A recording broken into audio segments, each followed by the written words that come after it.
Teman-teman ingat ya, 23 November kemarin ya, 2025 ini.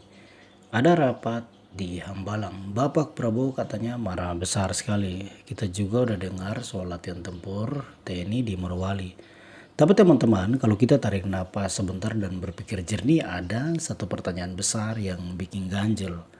Jadi bagaimana ceritanya negara sebesar ini bisa kecolongan? Dan pertanyaan yang lebih ngeri, sebenarnya siapa yang mengizinkan hal itu terjadi? Coba kita bedah pelan-pelan. Laporan Satgas di Hambalang kemarin itu membuka kotak Pandora. Ditemukan izin tambang, tumpang tindih dan operasi legal yang katanya sudah berjalan bertahun-tahun. Ingat ya, bertahun-tahun.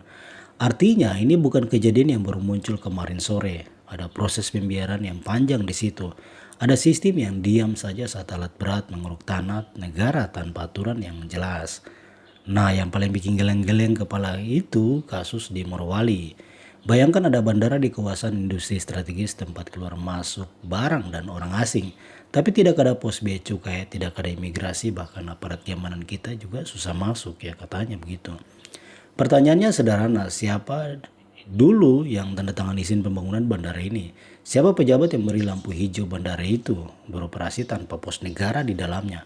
Apakah ini kelalaian administrasi atau ada pembiaran yang disengaja? Kondisi ini seolah-olah menciptakan negara dalam negara, dan inilah yang memicu reaksi keras sekarang. Latihan TNI dengan tema merebut pangkalan udara itu bukan cuma latihan perang-perangan. Ini adalah pesan tegas negara untuk bilang, cukup kami ambil alih kendali sekarang. Jadi teman-teman, peristiwa minggu ini bukan cuma soal penertiban. Ini adalah upaya negara menebus dosa masa lalu karena terlalu longgar memberikan izin. Siapapun yang dulu mengizinkan ini terjadi, sekarang waktunya semua diperbaiki. Kita dukung pemerintah buat bongkar ini sampai ke akarnya. Karena kedaulatan itu tidak bisa ditawar dan tidak boleh ada satu jengkal tanah pun yang lepas dari pengawasan kita. Gimana menurut kalian? Kira-kira ini murni kelalaian atau ada yang main mata? Tulis di kolom komentar ya. Thanks.